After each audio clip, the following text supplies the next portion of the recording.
into the figures and numbers and backgrounds, and want to know more about how are the data analyzed in the background. So it's very difficult, and he found interesting strategies to do that. It's all laid down in his publication. Next slide, please. His question: what activities does the military carry out on the chosen fan pages? What's the content? How are those pages used? What formats does it involve? How relevant is it to users, and so on and so forth? So it's all about the attractiveness of military organizations. It's a comparison between US, French, and German armed forces. Next page, please. So that's his methodology. The fan page description, content analysis. So that was the biggest part of his research actually was done online. And I would say maybe 1/3 he carried out in face-to-face interviews with relevant users and also with representatives of the military organizations. Next slide, please. So that's just an idea how he went about to do the analysis of his data. He formulated the final categories, like those 13 categories, who put his data into those categories. Next, please. So the next slides are some publications about digital ethnography.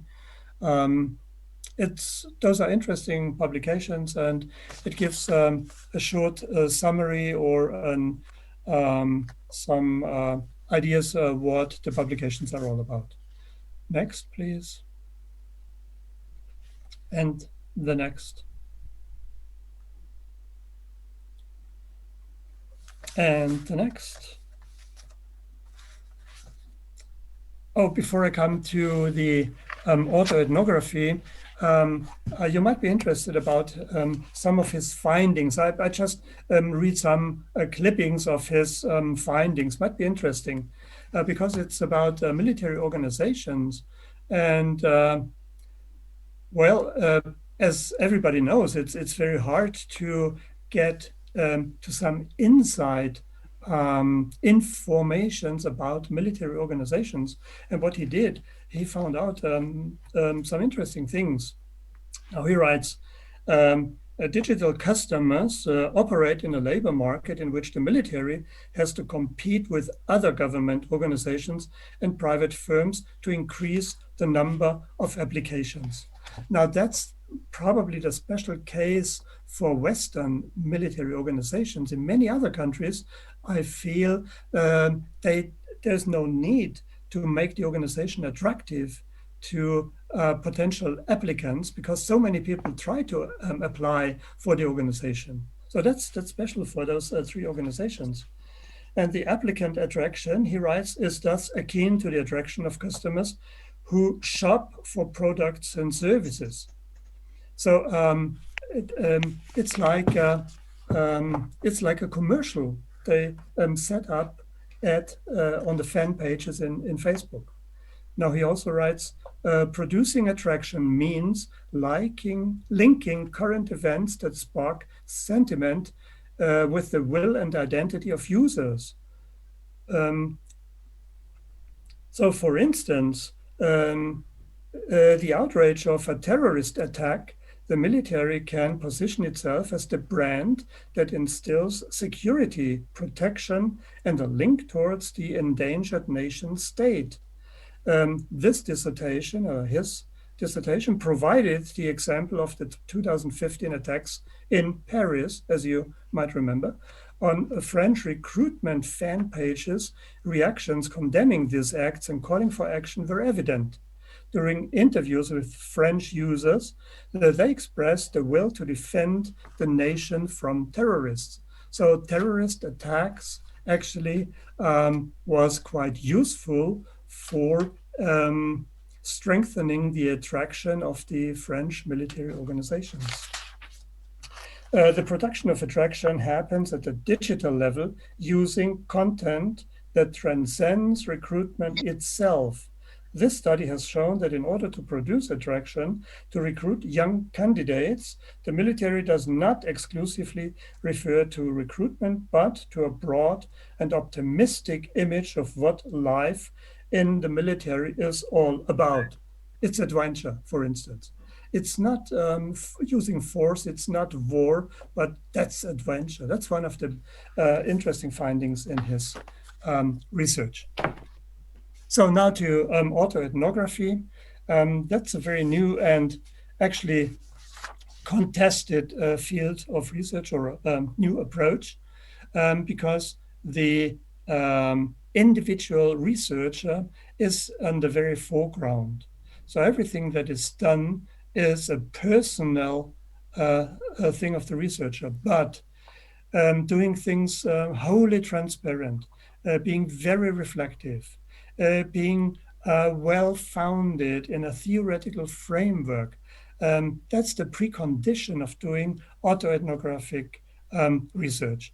But that's a very interesting new, I would say, since the mid of the last of this decade, so since 2014-15, roughly speaking.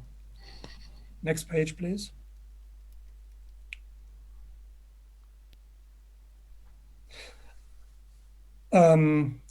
Interesting is also that in questions of reliability, they refer to the narrator's credibility. So could the narrator have had the experiences described given available factual evidence? And that's something the readers must understand. So the publications autoethnographers do are very much focused on the understanding of the readers. So how can they follow the experiences and thoughts and interpretations of the autoethnographer? So that's one of the key ideas of autoethnography. Next page, please. So there are some publications about autoethnography. The first chapter actually is online available. I put in the address because it's not easy, as I found, to be found from following this publication, but it's online. Next, please. There's also an interesting publication about all the international conferences on autoethnography, and also the last one in 2020. You can check it on the homepage of this conference. Next page. And next page. The third and last one of the new approaches is collaborative ethnography or participatory ethnography, or engaged ethnography, or action anthropology, or action research. There are many different titles to that, but it's the idea that you collaborate across disciplines, but most importantly, you collaborate with your informants. You collaborate with the actors in the research field.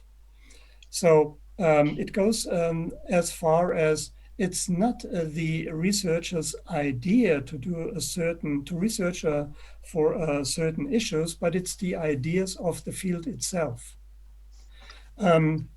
Now, just for instance, if in the pandemic, the situation in nursing homes, for instance, nursing homes for elderly people, is very difficult now.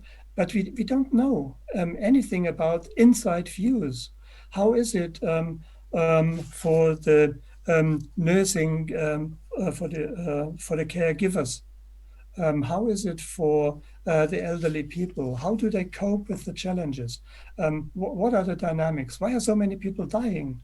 Um, and so on and so forth. So many questions, and those problems um, are asked by the field itself, and they make use of researchers, of ethnographers, of collaborative ethnographers, to find more out about this.